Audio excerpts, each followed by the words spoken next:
So I obviously need an Angine de Poitrine shirt in my life, but for the longest time there were only 2 options that you could choose from on their official website, the black one and the white one. So I was hemming and hawing, thinking, maybe they'll add some more. I've seen the other ones that they sell on tour. But then I decided I just have to have it. I can't wait any longer. I have to have some merch. So of these options, I preferred the white one because I don't like the thin outlines on the black shirt, but I'm what you might call an eccentric maximalist, so I'm not really that excited by the prospect of a plain white t-shirt, so of course I had to make it my own. This took forever to arrive from Canada, it was expensive with all the customs fees, and wouldn't you know it, the day after I paid customs, they updated the store on the website and now they have all kinds of fun stuff, so I had to make another order, I had to get this one, I had to get this one. Yep, but still, I had a plan for this white shirt. Okay. Now what I was gonna do was that I was going to Frankenstein this shirt together with this other one that I found. I was gonna cut them both in half, well, obviously cutting around the print, and then just sew them together. But then when I actually saw how big this shirt is, like the shirt is much bigger than this other one, and the print is actually so huge that it would cover the whole thing anyway, I chickened out. Also, you really should not let me anywhere near a sewing machine because I've broken 3 at school. So yeah,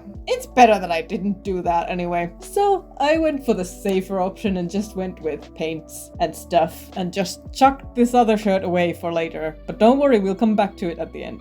At first I put some cardboard inside the shirt and then just went for it with a yellow fabric marker and colored in all of the gold parts.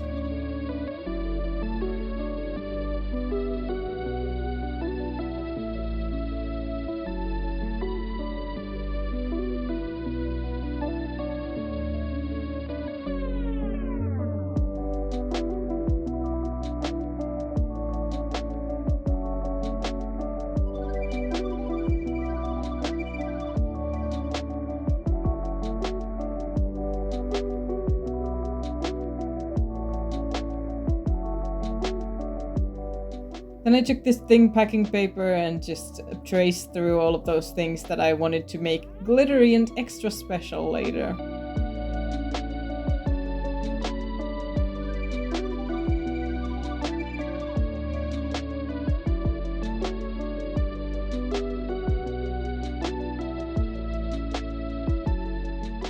Then I just cut those shapes out of this iron-on glitter sheet. I went to fill in that little gap in Cleck's hat for later and made a little bit of a mess, so I had to fix that up a little bit.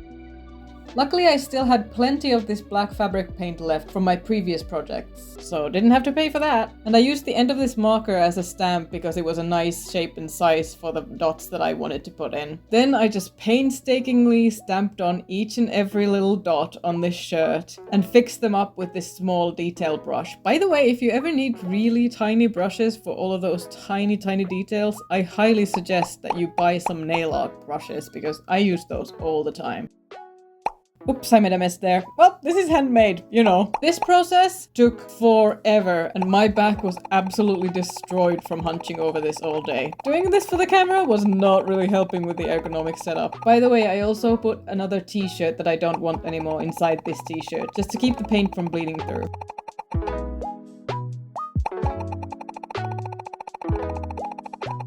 Then once I was done with the parts that I wanted to be white, I moved on to the parts that I wanted to be black with white dots. So I stamped a bunch of dots of acrylic paint this time on painter's tape that I would then cut out and put on the sleeves and collar for later to keep those parts white. And after cutting all of these out, my right forefinger was numb the entire day and still numb the next day, and to this day sometimes I feel it trying to go numb again, so I might have done some permanent nerve damage to myself doing this project. Worth it?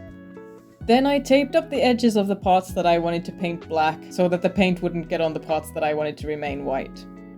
And then it was just time to pound away with my sponge dipped in fabric paint. Now this isn't ideal because putting thick layers of fabric paint on fabric does make it really stiff, but I couldn't do dye or anything because I wanted it to be contained and not bleed under the dots and into the white parts. So this was kind of it. And I know it's not ideal, and I know from past experience that it's gonna be stiff and kind of uneven, but I don't care. This was my vision. I was willing to risk it. You really should try to avoid putting more layers on once it's dried though. And also if you want to use this as a tutorial for your own t-shirt projects, go ahead, but just know that this isn't like the most orthodox method. I was especially wary of the little collar portion because that is gonna stretch and it's gonna just look a little uneven when it stretches out, but I just had to be a little careful with it, I guess, but it's not that bad. It's fine, and I don't mind that it's a little messy and handmade looking. I think it fits the aesthetic and mindset of this band, right? Also, at this point, I figured out I should put paper on there so that I don't accidentally get anything on the white part. Surprisingly, I didn't make a mess at this point. The only messes I made were when I was doing the dots.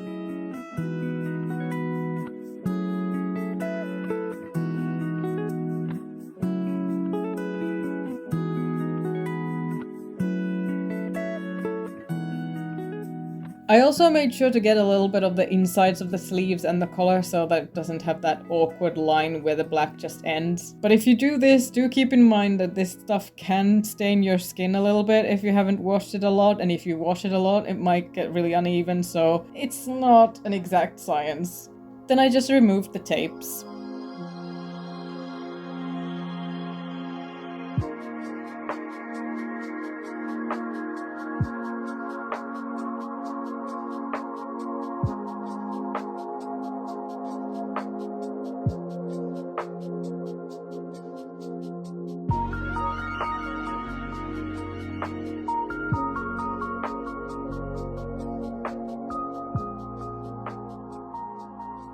At first I was just putting the little tape circles in my trash pile, but then I realized I should make some great art with this, so now I have this piece of paper with a bunch of black paint circles on it. I don't know what I'm gonna do with it, but you know, it's something.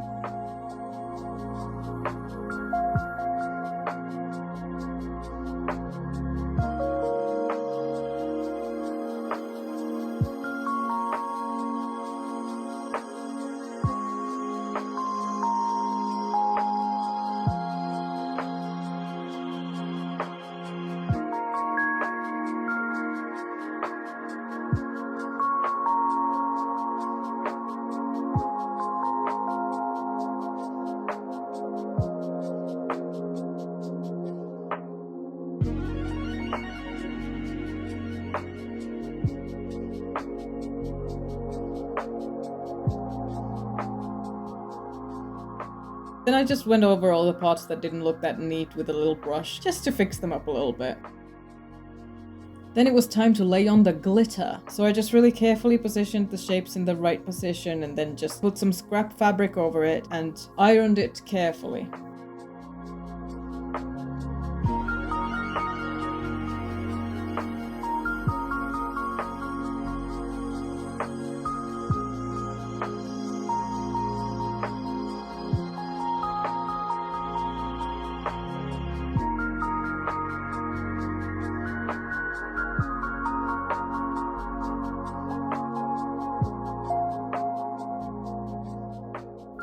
This little tiny bit of the dollar eye that was behind the nose was so annoying, I just had to cut that out and just carefully put it in there with like the end of my little scissors.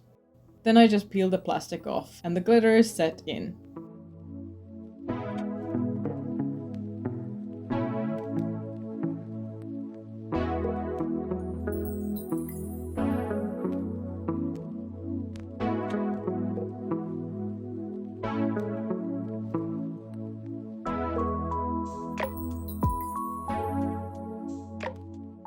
Then I added the lines into Cleck's eyes with acrylic paint this time because it was so thin and small that it wouldn't feel bulky on the fabric anyway.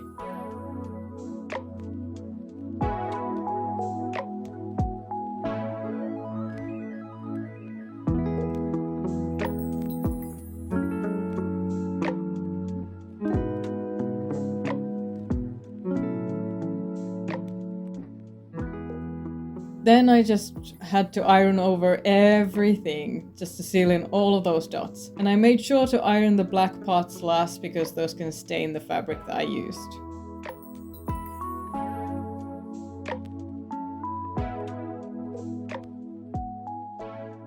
And then voila, it was done and it was time to put it in the wash. Dun dun dun! I decided to use these hippie laundry nuts that I like because it's a gentle, natural way of washing your clothes, and I just wanted to make this first wash for the shirt as gentle as possible. Then I just prayed for the best. You never know with these things. The paint might crack really badly, the iron-on might come off, you never know. But it survived the wash and it came out looking just how I wanted it to. Yeah, the sleeves are really stiff, but I think that will improve over time, even though it will get more patchy looking. But I think that's kind of part of the charm. I think it's fine. I'm very happy with this.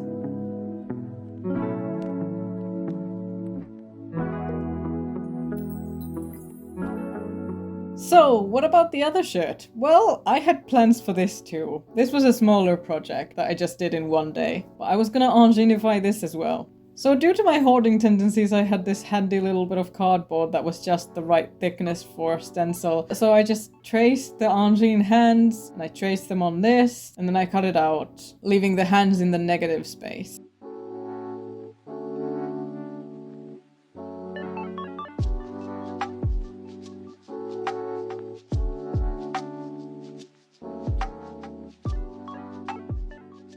And I just cut out the pyramid out of regular paper for later, for the iron-on glitter again. Then I just laid the stencil on the shirt. It ended up being a little bit off-center, but I don't care that much. The pyramid is pretty centered. It doesn't look that bad when I wear it, whatever. I secured it in place with laundry clips. Then I just put tape under there and secured it in place with more tape. Then I had to do this annoying little thing where I cut out all of the little in-between spaces between the fingers out of painter's tape so that I could leave those black. That was a little annoying.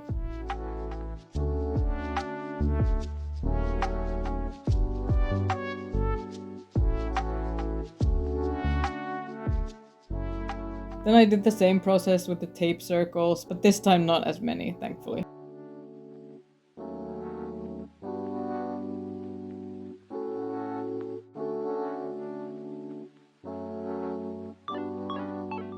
Then I put a little bit of tape under all of those loose edges so that it will stay in place. Then I just went to town with this thick white fabric paint that is kind of not that ideal because it really has to be very thick to cover black. So this stuff gets flaky. But again, it kind of fits the aesthetic of the flaky paint on the hands because that's what it looks like in real life sometimes. So I figured it would fit this and it would, the natural wear and tear would be alright on this one. I did glue it on too thick though.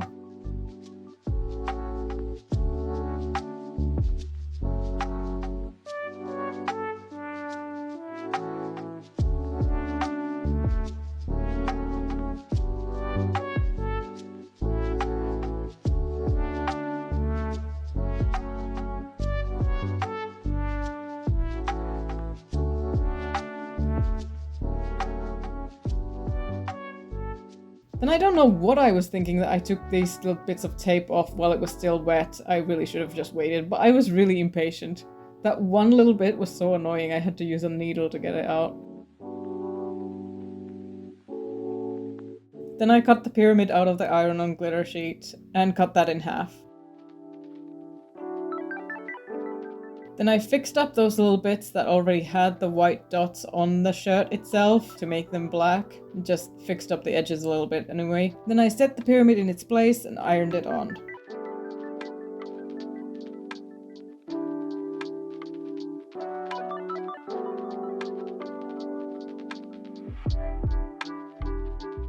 This shirt I just put in the regular laundry to see how it does, and it did not do very well. The pyramid was wanting to leave, so I let it leave. So I had to try again with that, but that's fine. I had plenty of it left. And the white paint is really cracked, but like I said, I was prepared for that, and I think it's okay for this. As long as the design stays readable, I think the crackliness is kind of okay for this one. As you can kind of see from this, it's only flaked off in the places where I put too much goop on there, so just if you're careful and do thinner layers, just pack it in better. You should be able to avoid this a little better.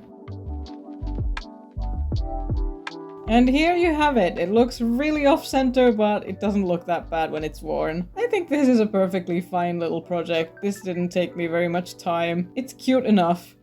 So that was my DIY t-shirt project. Now I have a bunch of shirts, 2 of them with a special touch by me. If you want to do this yourself, feel free to just copy my designs if you want. I don't own any of these concepts, but maybe you can come up with your own stuff as well. I'm no expert, I've done plenty of projects like this, but I don't really care about them looking perfect. But hey, it is always fun to be able to say, hey, I made this my own and nobody else has exactly this one.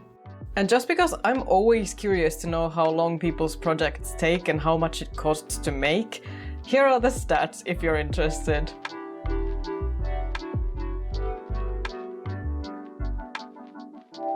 Thanks for watching and stay tuned for more ADP content if you're into that. Bye!